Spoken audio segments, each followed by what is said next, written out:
Masjid Al-Karomah atau disebut juga Masjid Keramat yang merupakan salah satu masjid tua di Cirebon itu berada di Desa Depok, Kecamatan Depok, Kabupaten Cirebon. Meskipun tidak berdiri di pinggir jalan raya, tapi keberadaannya bisa dengan mudah diketahui, baik lewat aplikasi smartphone atau lewat papan petunjuk yang dengan jelas terpampang di pinggir jalan raya besar, sehingga tidak sulit menemukan masjid peninggalan para wali ini.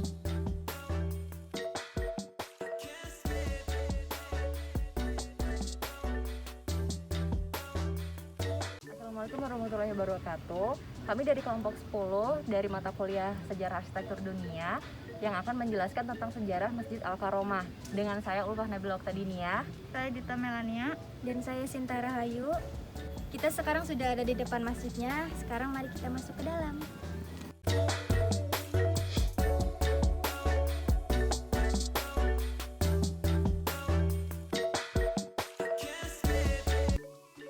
Dari arah Pasar Jamblang, posisi masjid ini ada di sebelah kanan, di mana masjid ini akan ditemukan setelah menempuh perjalanan sekitar 15 menit melewati Balai Desa Depok. Akses menuju masjid sudah sangat bagus, bahkan jalan menuju lokasi tersebut sudah di hotmix. Kesan pertama ketika sampai di masjid tersebut, ingatan langsung tertuju kepada Masjid Merah Panjunan dan Masjid Agung Sang Cita Rasa. Tampak arsitek dan ornamennya begitu mirip. Salah seorang marbot masjid, yaitu Pak Hashim, meyakini Masjid Al-Karomah atau Masjid Keramat didirikan sezaman dengan Masjid Merah Panjunan ataupun Masjid Sang Cipta Rasa, yaitu sekitar abad 12.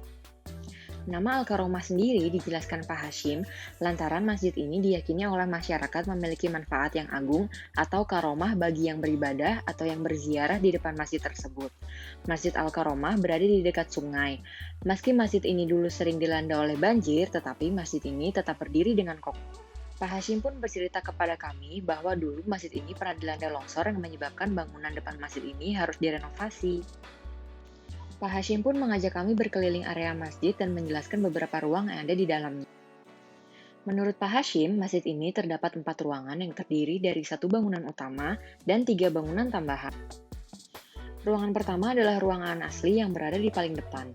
Ruangan kedua berada persis di belakangnya dan masih masuk bagian dalam masjid. Kemudian, ruangan ketiga adalah teras masjid. Lalu, ruangan keempat adalah pendopo, tempat istirahat atau tempat jamaah beriktikaf.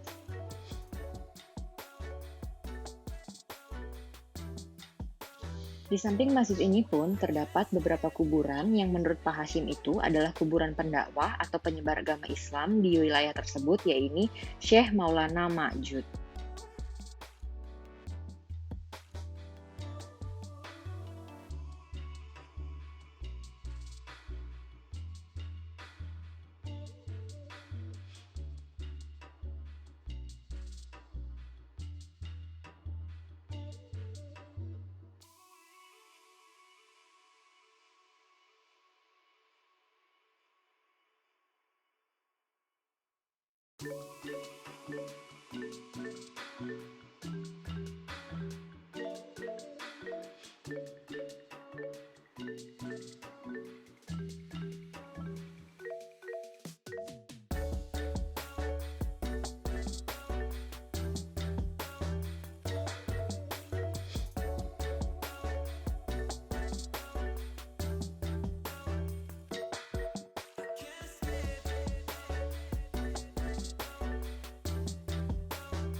Pintu masuk masjid yang sengaja dibuat pendek dengan tinggi sekitar 150 cm, ketika masuk kita harus sedikit membungkuk.